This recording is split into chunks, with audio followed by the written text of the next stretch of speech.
We should have good terrain masking back here. Yeah, we're safe now, except for the Barons.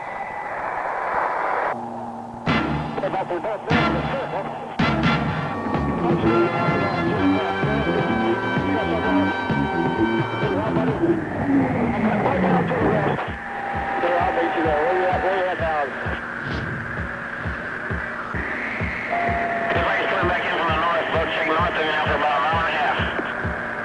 Emerging with you now.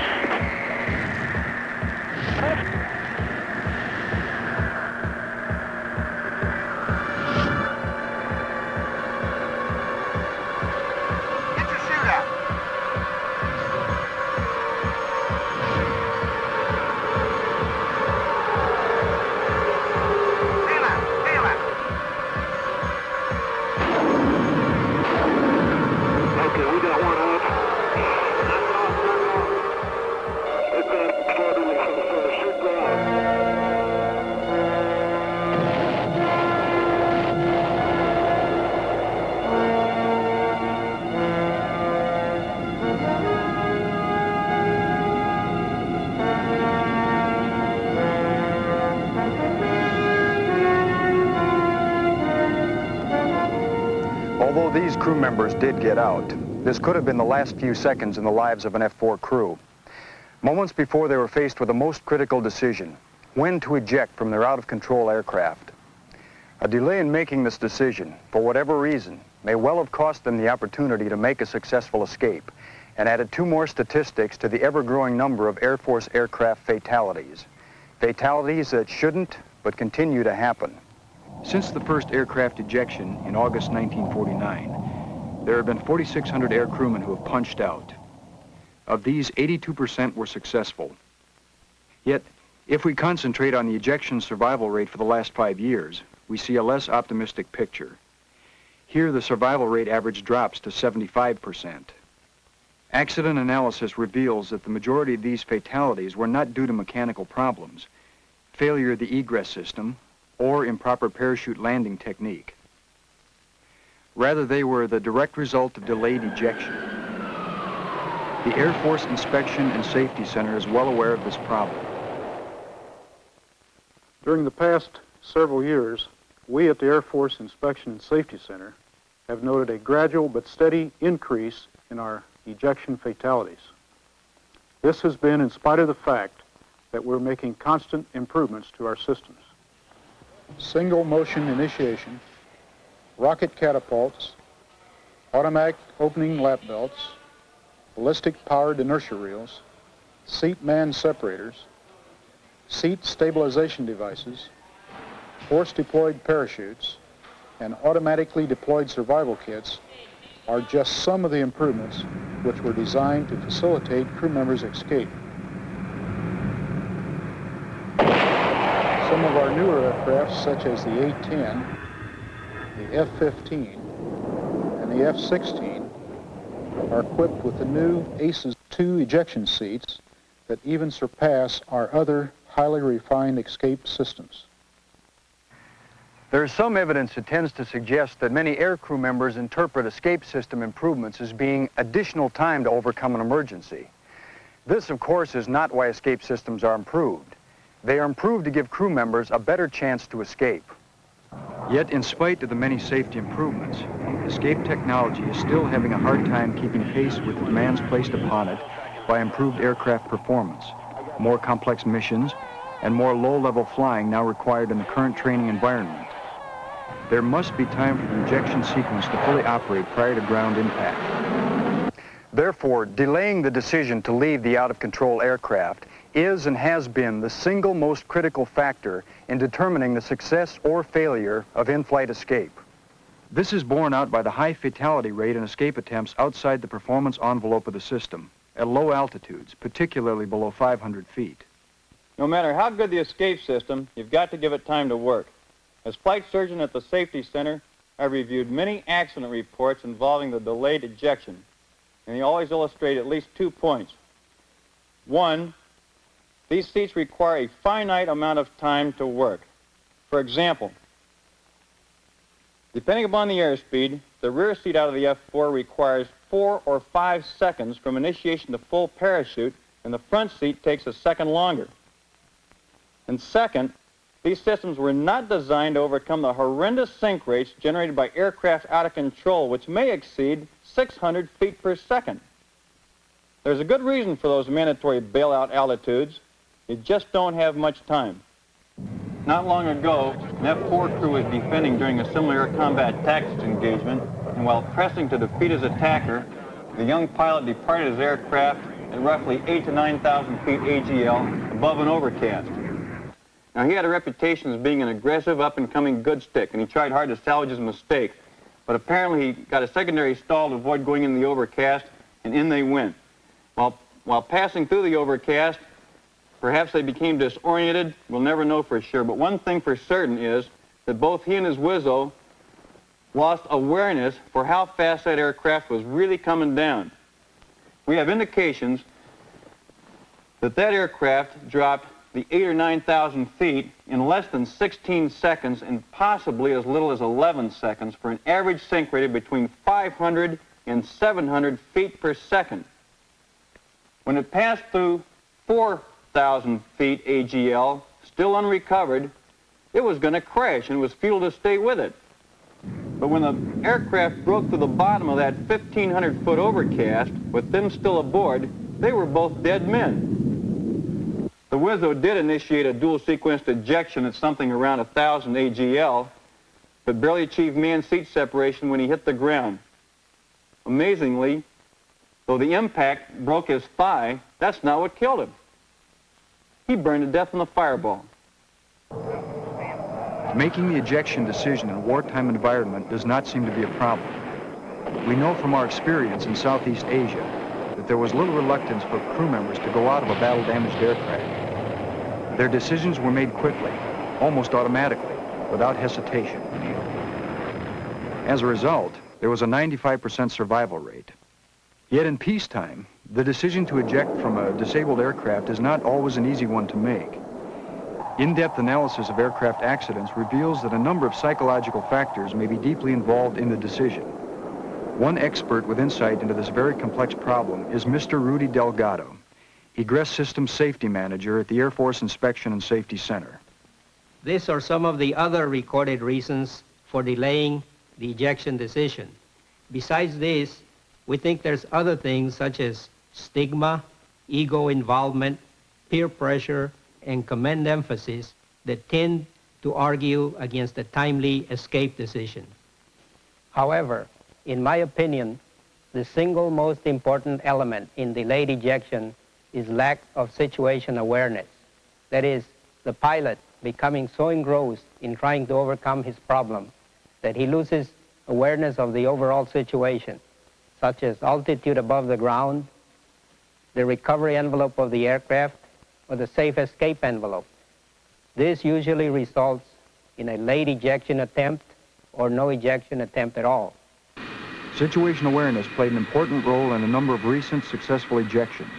One, over the Nevada desert in late 1980, started out as a routine F-4G training exercise. I'm Lieutenant Colonel Roger Ayers, stationed at George Air Force Base. Fly the F-4G Weasel.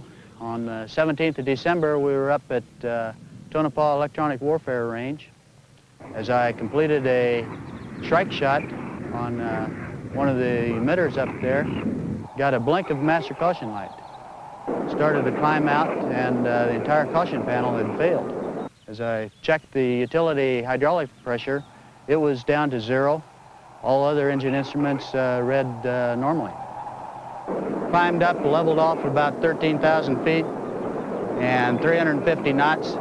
By this time had lost PC-1, PC-2, and utility. The aircraft started an uncommanded roll to the left. This time made a radio call that we were ejecting, and followed that by ordering the Evo to eject at that time. Watched him go through the mirror, and as soon as he cleared the aircraft, about 45 degrees of bank, I initiated ejection. Took until we were approximately about 130 degrees of bank, maybe 40 degrees nose low by the time my ejection seat fired. While the entire process took about 45 seconds from the first blink of a master caution light to ejection, the decision to eject probably was made back in pilot training. The aircraft was uncontrollable. I had no flight controls and no hope for recovery of the aircraft. If I had it to do over again, while I assumed a good position overall for ejection, I did not let go of the stick and did not pull the handle with both hands, and subsequently my right shoulder was broken during the ejection process.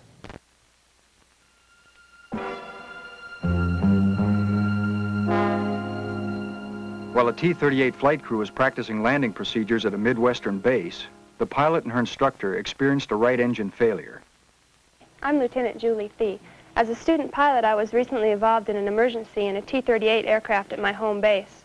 We came back from a routine sortie to do a heavyweight no-flap touch and go, and as we were climbing out, we got a fire in the right engine.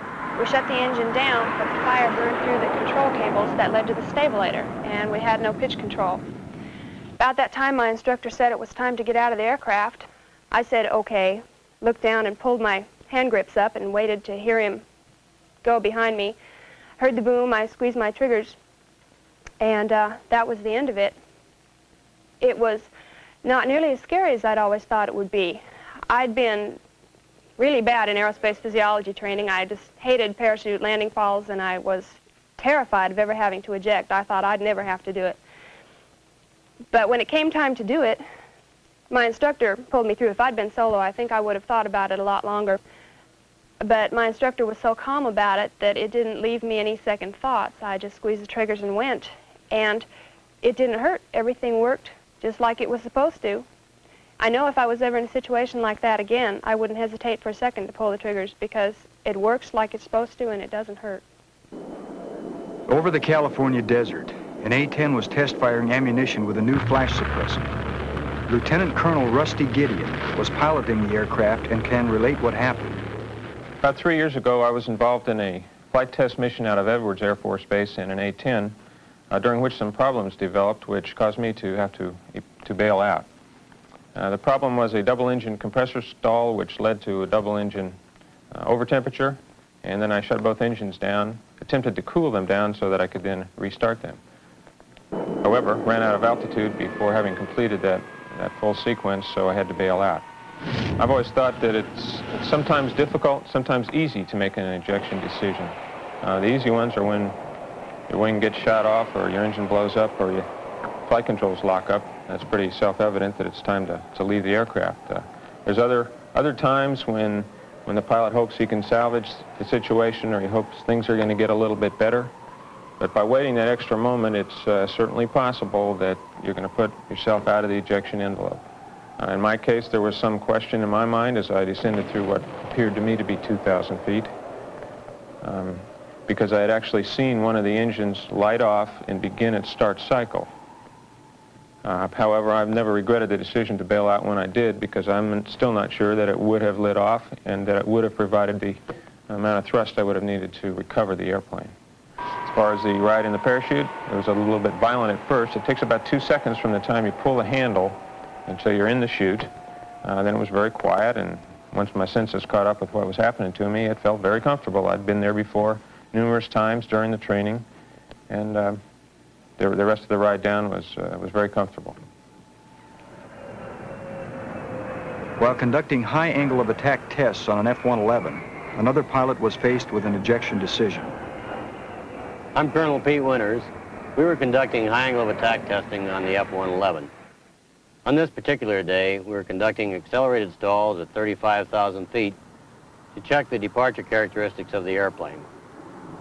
We had already conducted one test in which the airplane did depart as predicted in a rolling departure and then recovered rather rapidly. We decided to go to our second point.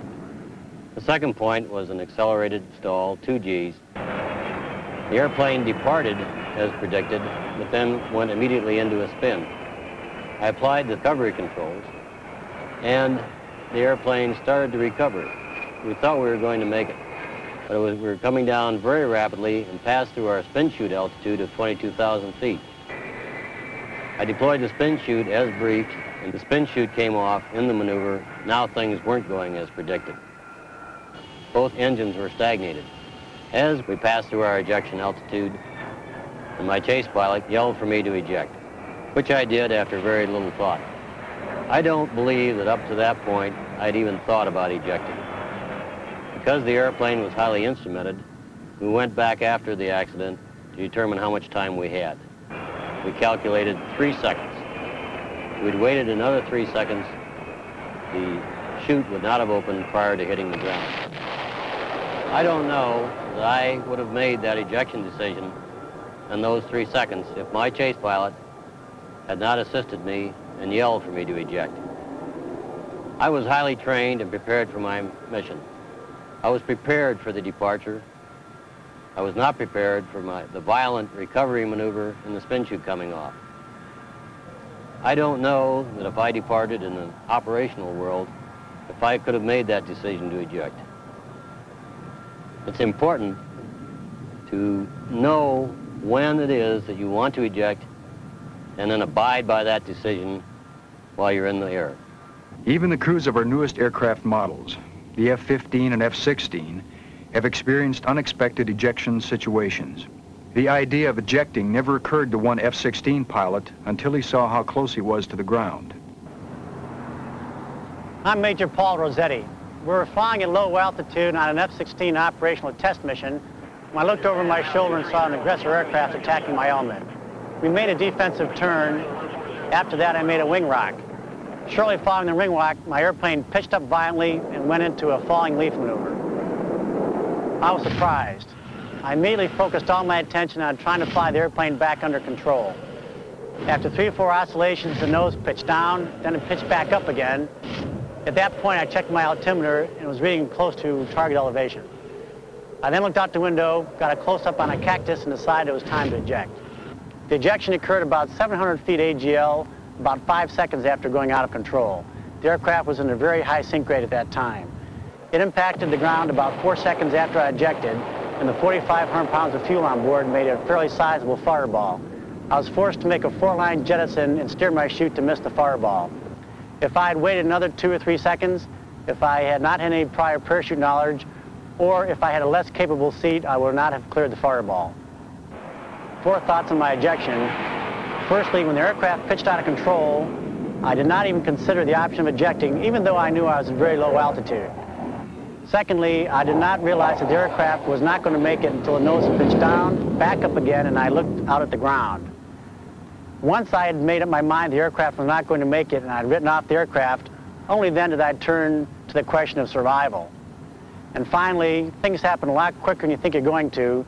You don't have as much time as you think. During a strike exercise involving multiple aircraft, an F-15A was involved in a mid-air collision. I'm Captain Bob Debus. I'm an F-15 pilot stationed at Holloman Air Force Base in New Mexico. On October the 3rd, 1979, I was commander of a composite force training mission tasked to close escort F-4 fighter bombers into and out of the Fallon Naval Air Station Range complex in Nevada. As I unloaded and rolled away from my last kill, I instinctively rolled to my right, and what I saw ruined my whole day. Another F-15 on an imminent collision course. The mid-air collision severed the nose of my F-15, disintegrated the canopy and windscreen, and instantly blinded me. I immediately reached for the ejection handles and ejected myself in the Aces 2C at approximately 350 knots indicated airspeed and 20,000 feet MSL. The ejection sequence was both violent and instantaneous, very comparable to being fired out of the end of a shotgun. The most important thing about the ejection sequence was that I was alive. And the reason that I was alive was because I made the decision to eject, and then I executed that decision without any hesitation. I might add that I did not make the decision to eject on October the 3rd, 1979. This was a well-thought-out process over many years of flying. That is, my philosophy had always been, if I got myself into a situation where I could not determine the attitude or the capability of my aircraft, then I would eject, regardless of who was to blame. My message is simple and straightforward. If there is any doubt about the status of your aircraft, leave it. We can always rebuild the aircraft, but we cannot rebuild the pilots. There you have several ejection experiences from fellow crew members who, like you, fly some of the present Air Force inventory. Speed in today's aircraft has doubled and quadrupled from that possible in older models only a few years ago. These higher speeds mean a reduction in the time a pilot has to perceive, to interpret, and to appropriately react. We no longer have the luxury of time to deliberate for a decision. You, today's air crews, must be able to meet the challenges presented by the aircraft that you fly. The time to think about what you will do if an out-of-control situation occurs is on the ground. Up there, the solution must be automatic. If ejection is warranted, then it too must be without hesitation. We all knew guys who didn't. All too often the accident report reads, pilots selected the wrong course of action by attempting to recover the aircraft from an out-of-control situation, one that was impossible to recover. Wasting those few precious seconds can not only be critical, in the ejection world, it can be fatal. Don't let it be said that you ejected a second too late.